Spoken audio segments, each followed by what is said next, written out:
South India shopping mall the wedding Mantra సరికొత్త wedding collection south India shopping mall. Power star Pawan Kalyan ఈ రోజున దేశవ్యాప్తంగా చర్చకు దారిస్తున్న పేరు. ఆయన ప్రశ్నించడానికే పార్టీ పెట్టన్నాడు, ప్రశ్నించాడు. 151 సీట్లున్న ప్రభుత్వాన్ని కూడా చెప్పి పడగొట్టాడు. ప్రజాస్వామ్యతంగా ఎలక్షన్ జరగాలనుకున్నారు. ప్రజల కోసమే మనం ఉండాలి. ఈ దేశంలో పుట్టినందుకు పుట్టుక మరణం మధ్య మనం ఏం సాధించామనేది ముఖ్యమని ఎప్పుడూ చెప్పేవాళ్ళు. ఆయన ఎప్పుడు కూడా పదవి మీద ఆకాంక్ష లేదు, అదేవిధంగా డబ్బు సంపాదించాలన్న ఆశ లేదు. ఎప్పుడు చూసినా ప్రజల కోసం నిరంతరం కృషి చేసే ఆ వ్యక్తి దేశ ప్రధాని మన్ననలు పొందాడు. అదేగా ఉభయ తెలుగు రాష్ట్రాల్లో ఆయన ఈ రోజున అడిగే ప్రశ్నలకి సమాధానం చెప్పేవాళ్ళే కరువయ్యారు. ఎందుకంటే ఒకవైపు చూస్తే సినిమా నటుడే కాకుండా రాజకీయాల్లో వచ్చి ఎమడలేడనుకున్నాడు. రాజకీయాల్లో కూడా సూటిగా స్వపక్షంలో విపక్షంలో కూడా ప్రశ్నిస్తున్నాడు.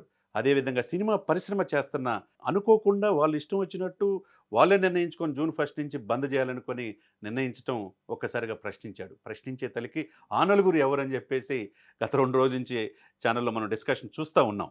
అదే సమయంలో ఆ నలుగురిలో నేను లేనని చెప్పేసి ఒక వ్యక్తి బయటకు వచ్చారు. ఆ వ్యక్తే అల్లు అరవింద్ గారు. ఎందుకంటే 1500 థియేటర్లు ఉభయ తెలుగు రాష్ట్రాల్లో ఉంటే 1300 థియేటర్లు ఆ నలుగురు చేతులు ఎందుకు ఉండాలి అని చెప్పేసి చాలా డిస్కషన్ జరుగుతుంది.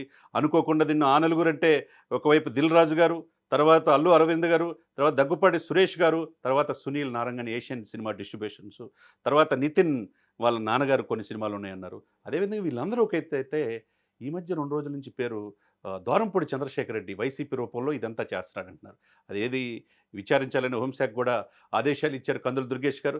ఏదేమైనా కానీ అరవింద్ గారు నిన్న బయటపడటం, మేము వేరు కాదు, పవన్ కళ్యాణ్కి బాసటగా ఉంటాం. పవన్ కళ్యాణ్ గారు రాసి లెటర్ కావచ్చు, కందులు దుర్గేష్ మీడియాలో మాట్లాడింది కాబట్టి అక్షర సత్యం అని చెప్పి అన్నాడు.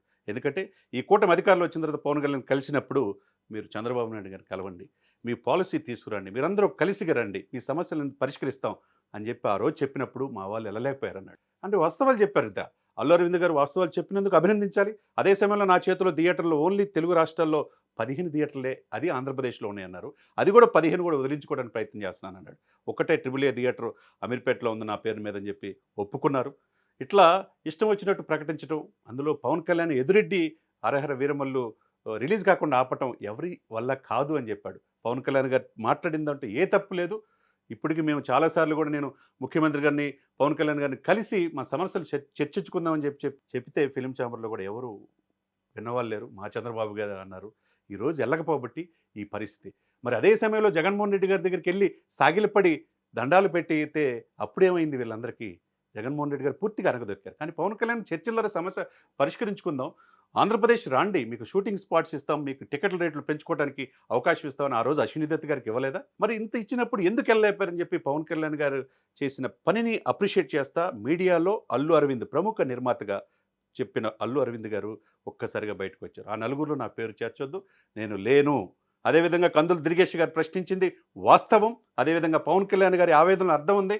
పవన్ కళ్యాణ్ గారు చేసింది 100% కరెక్ట్ అన్నప్పుడు ఆలోచించుకోవాలి. ఎందుకు బ్లాక్మెయిల్ చేసి రాజకీయాలు ప్రభుత్వాలనే శాసించే స్థాయి విధంగా ఎందుకు వెళ్తున్నారు? ఎందుకు వాళ్ళ చేతుల్లోనే ఎందుకు ఉండాలి? వీళ్ళ చేతుల్లోనే 1500 థియేటర్లకు 1300 థియేటర్లు ఉంటే వీళ్ళు ఇష్టం వచ్చినట్టు పాప్కార్న్లు 250 రూపాయలు అమ్ముతారు, కూల్ డ్రింకులు 150 రూపాయలు అమ్ముతారు, వాటర్ బాటిల్ 100 రూపాయలు అమ్మే పరిస్థితి. చివరికి సైకిల్ స్టాండ్ కూడా వదలలేదంటే ఇక డిస్ట్రిబ్యూటర్స్ ఏమైపోవాలా?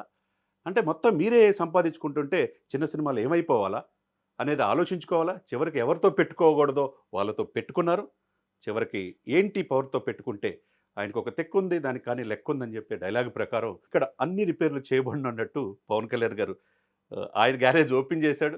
ఆయన కార్యాలయం నుంచి ఒక లెటర్ రిలీజ్ చేసేసరికి ఎవరు దీని వెనక ఉన్నదనేది ఒక్కొక్కటి బయటపడుతుంది. ఇది ఒక శుభ పరిణామంగా మనం భావించాలి. సినిమా టికెట్లు ఈరోజు 405 పెట్టి 500 పెట్టి సినిమా చూడాలంటే ఫ్యామిలీ అంతా వెళ్తే 10,000 రూపాయలు అవుతుంది. ఎందుకు ఇంత టికెట్లు పెంచుతున్నారు? ఎందుకు ఆ ప్రభుత్వానికి ఆదాయం ఆ టికెట్లు పెంచడం ద్వారా వస్తుందా, వీళ్ళే తీసుకుంటున్నారనేది విచారణకు కూడా ఆదేశించారు పవన్ కళ్యాణ్ గారు. ఏదేమైనా కానీ ఇది శుభ పరిణామంగా ఆంధ్రప్రదేశ్తో పాటు తెలుగు రాష్ట్ర ప్రజలు కూడా భావిస్తున్నారు. ఈరోజు అరవింద్ గారు బయటకు వచ్చి చెప్పాడు, ఓపెన్గా చెప్పాడు, ప్రభుత్వం చేస్తుంది కరెక్ట్. మనం చర్చలకు వెళ్ళి మన సమస్యలుంటే ప్రభుత్వానికి పరిష్కరించుకోవాలి. వాళ్ళు ఆహ్వానం ఇచ్చినా మనం వెళ్ళలేకపోయారని తెలుగు పరిశ్రమలో కొంతమంది నిర్మాతలు చేస్తున్న తప్పుని అల్లు అరవింద్ గారు ఎత్తి చూపటం అందరూ కూడా హర్షిస్తున్నారు. కాబట్టి ఎవరు కూడా ఇక్కడ హైరార్కీ కాదు, నేనే అనేది ఎప్పుడు పనికిరాదు. మనం అనే భావనతో ఉన్నప్పుడు, వ్యవస్థ ఉన్నప్పుడు, వ్యవస్థను ముందుకెళ్ళి బాగుండాలని కోరుకున్నప్పుడు అంత మంచి జరుగుతుంది.